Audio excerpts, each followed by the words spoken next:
Boa tarde, obrigado. É um grande prazer estar aqui hoje falando para vocês.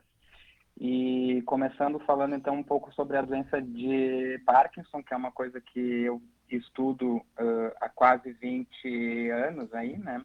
Ela é uma doença neurodegenerativa que tem um processo que se assemelha em alguns casos com a doença de Alzheimer, né? As células do nosso cérebro, algumas células começam a degenerar e as pessoas podem apresentar problemas para executar movimentos de forma mais lenta, ficar com movimentos mais rígidos, tremor também, que é uma coisa que muitos pacientes podem ter, né? E a gente sempre associa a doença de Parkinson com sintomas motores, né? Mas ela não é uma doença exclusivamente motora, ela pode dar alteração de depressão, ansiedade, alteração de cognição, pode dar alteração de olfato, constipação, enfim, uma série de outras coisas que ela dá que não é apenas sintomas motores, né? Doutor Arthur, eu sei que o senhor está com um pequeno delay aí. Se o senhor tirar o telefone do ouvido, fica melhor até para a gente conversar. Quando eu estiver falando, o senhor ouve. Aí depois, quando o senhor for me responder, afaste também do ouvido que fica melhor. O delay é uma coisa que até hoje nem eu aprendi a falar com delay. Mas, de qualquer maneira, o mal de Parkinson, ele é uma doença genética, ele é uma doença hereditária. Como é que a gente consegue classificar essa doença hoje? A gente não tem ainda uma causa para a doença de Parkinson, né? A gente não sabe se ela é provocada exatamente o que vai provocar ela. O que a gente sabe é que existem uma série de fatores genéticos que possam estar associados a ela e também fatores ambientais, né?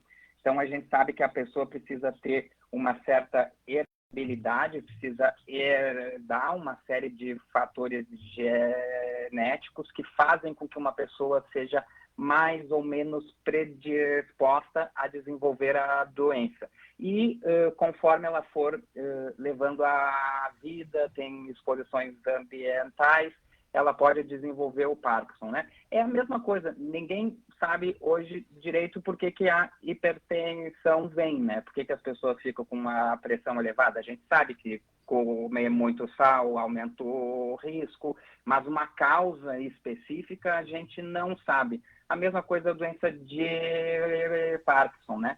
Tem uma pequena porcentagem dos pacientes, em torno de 10% deles, em que a gente vai ter uma causa genética muito clara, mas é a minoria. A maioria dos casos, a gente não tem um fator genético único que a gente possa dizer que é uma doença familiar, né? A gente sabe que familiares de pessoas que têm Parkinson podem ter um risco um pouquinho mais elevado do que o resto da população de vir a ter Parkinson, e a gente não sabe se isso é por alguma questão genética ou por algum compartilhamento de questões ambientais, né?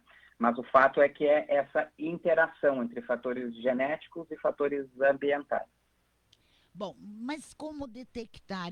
Quais são os primeiros sintomas? Como uma família pode olhar? E tem uma idade definida ou pré-definida para que uma pessoa apresente esses sintomas? A doença de Parkinson pode acontecer ao longo de toda a vida. A gente geralmente associa ela como uma doença do envelhecimento, né? De fato, quando a gente vai envelhecendo, a gente tem um risco maior de vir a ter Parkinson, mas ela pode dar em pessoas de qualquer idade, até mesmo em crianças de 12, 13 anos, que não é bem doença de Parkinson, mas é parecida, né?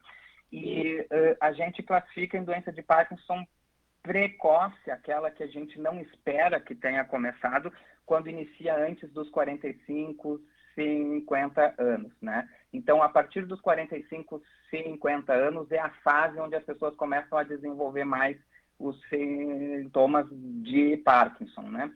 E o principal sintoma, às vezes, pode ser um ombro mais rígido, que a pessoa procura outros médicos para tentar ver o que é e não descobre a causa, e depois, com o tempo, vai se manifestando mais claramente os sintomas dela, né? Com movimentos mais lentos, uma rigidez muscular, tremor também é uma coisa que pode acontecer, né? E esses são os primeiros sintomas dele, né? Bom, e como é que uma família pode ajudar um paciente com Parkinson? A doença de Parkinson, a maioria dos casos de doença de Parkinson esporádica, ela é uma doença, eu falei no início do quadro aqui que ela é uma doença parecida com a Alzheimer, né? Mas ela é diferente ao passo que o Alzheimer é uma doença que a gente espera uma progressão mais rápida, né? Em torno de 10 anos a pessoa vai ter uma limitação grave. A doença de Parkinson, o paciente pode ter muitos e muitos anos de vida, décadas, né? Vivendo com ela e tendo limitações, maiores ou menores, né? E certamente nesse sentido o apoio familiar é fundamental, entender que a pessoa tem a doença de Parkinson, isso é a primeira coisa, né? E saber o que a gente pode esperar dela, né? E eventualmente estar preparado para dar um suporte maior naquelas atividades em que a pessoa não consegue mais desempenhar bem, né? Pois é, e existe tratamento, por exemplo, na hora de diagnosticar o Parkinson, a maioria dos médicos está preparada para isso? Como o senhor mesmo disse, alguns sintomas podem ser confundidos. Uhum. Ela é uma doença que a gente precisa estar cada vez mais preparado para ela, porque pelos estudos mesmo que a gente fez, a gente projetou, né, que o Ministério da Saúde tinha uma expectativa de que no Brasil teria em torno de 300 mil pessoas.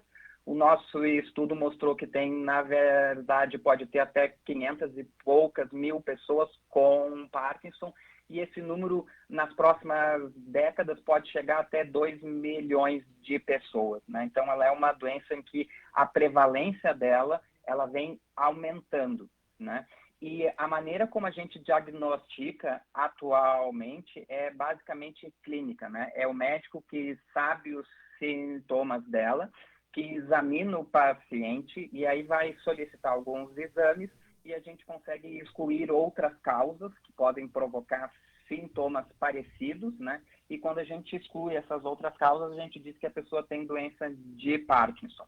E atualmente a gente tem de tratamentos um arsenal terapêutico grande, com diversos fármacos disponíveis, né? Diversos medicamentos que a gente pode utilizar. A maioria dos pacientes responde bem a essas medicações, principalmente nos primeiros anos, né? E mesmo com a evolução dela, o paciente ainda continua respondendo bem, né?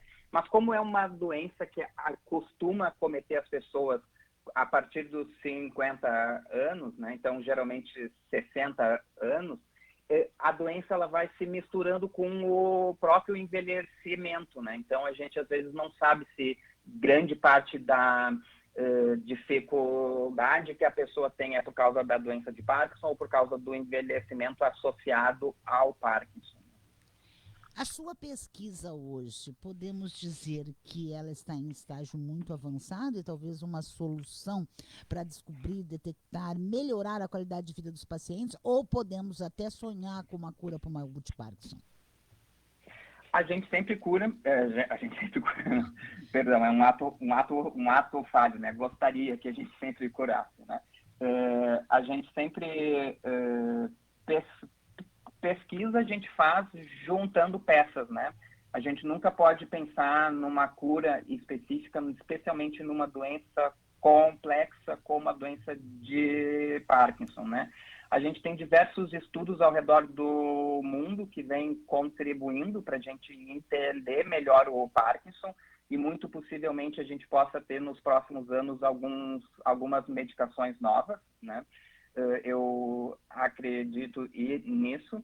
E a pesquisa que a gente desenvolve ao longo das últimas 2 décadas aí, basicamente tem sido para entender melhor a frequência do Parkinson na população brasileira, como que a gente pode se preparar enquanto sociedade para enfrentar o Parkinson e também pesquisando as formas genéticas de Parkinson na população brasileira, porque a gente conhece muito pouco disso.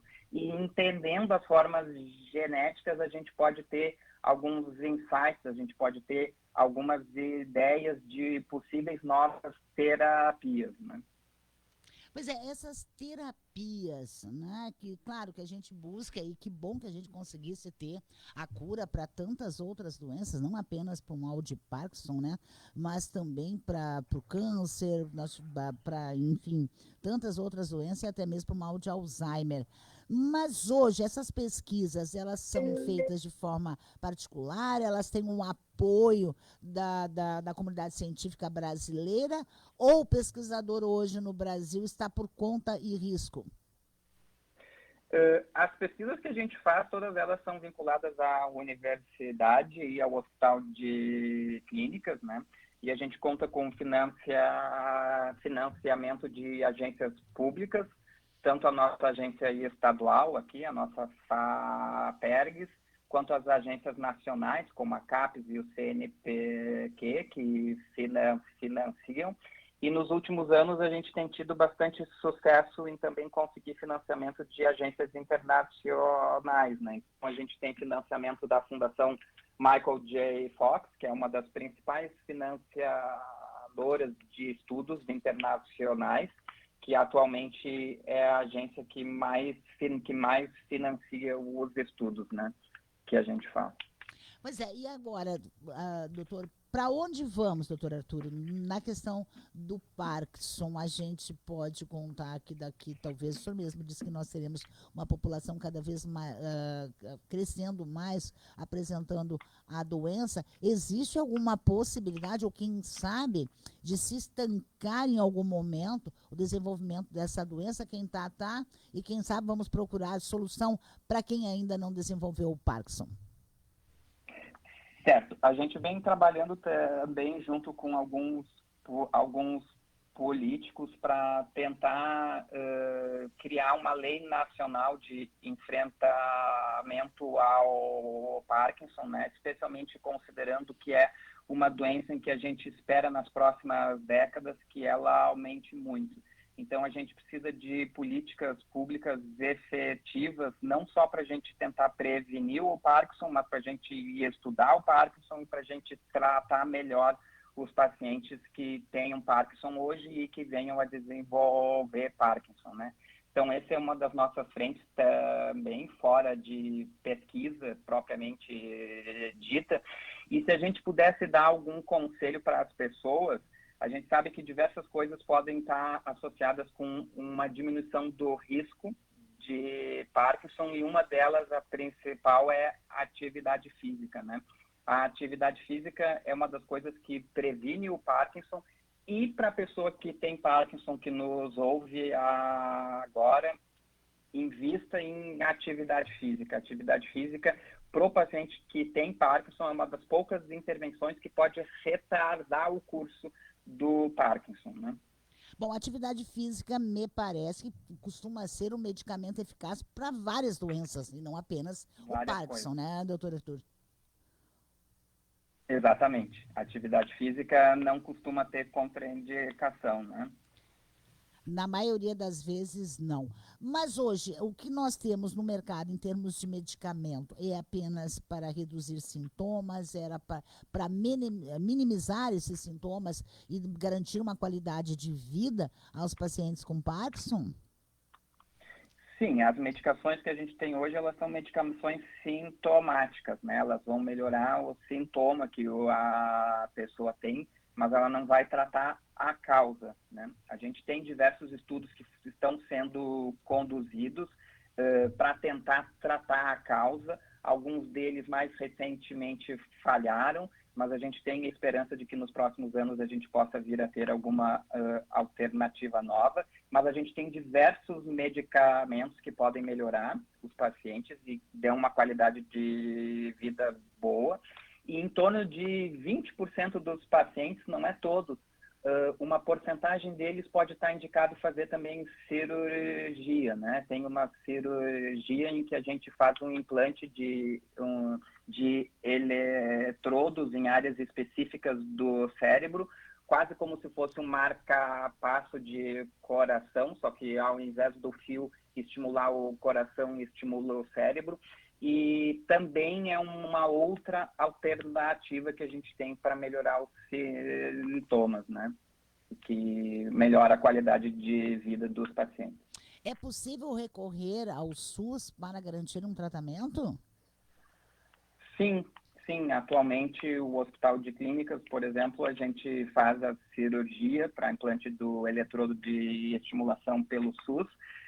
Como é uma cirurgia eletiva, é uma cirurgia que tem uma lista de espera, né? Mas pelo SUS é possível fazer, né? Bom, de qualquer maneira, a gente fica feliz, né, e até orgulhosa. A Cachoeira está orgulhosa do seu trabalho aí, viu, doutor Arthur? Obrigado.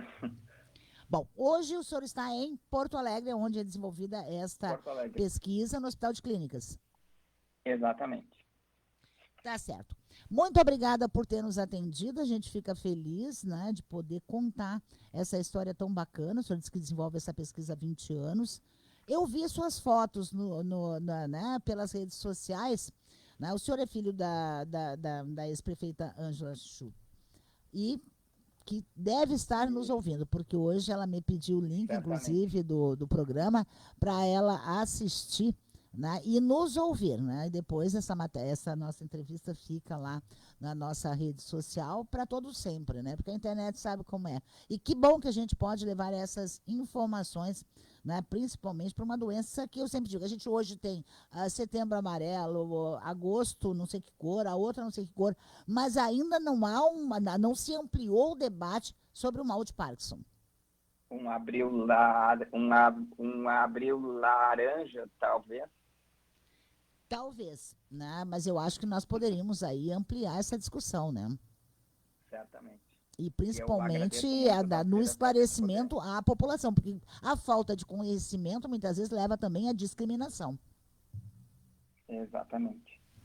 E eu agradeço muito, Dalcira, por poder estar aqui, então, falando mais sobre a doença e sobre o trabalho que a gente vem desenvolvendo ao longo desses anos. Eu agradeço muito o espaço. Nós que agradecemos a sua gentileza de ter nos atendido. Tenha um bom fim de tarde aí em Porto Alegre e mais uma vez, parabéns. Quando vier a Cachoeira, por favor, vamos fazer a nossa entrevista ao vivo aqui no estúdio. Um grande abraço, muito obrigada. Outro, até mais.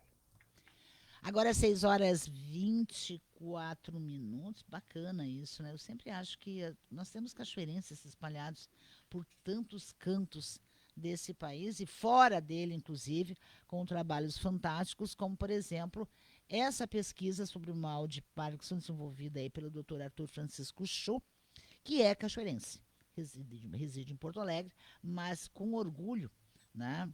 A gente pode dizer que essa pesquisa é desenvolvida por um cachoeirense e tem aí a participação, inclusive, da comunidade científica e o apoio pela seriedade do trabalho e por tudo o que a gente espera. Quem sabe, hein, né, a partir dessas pesquisas não vamos conseguir, em algum momento, assim, olha, conseguimos a cura, vamos deter a doença por aqui, né, e está tudo certo.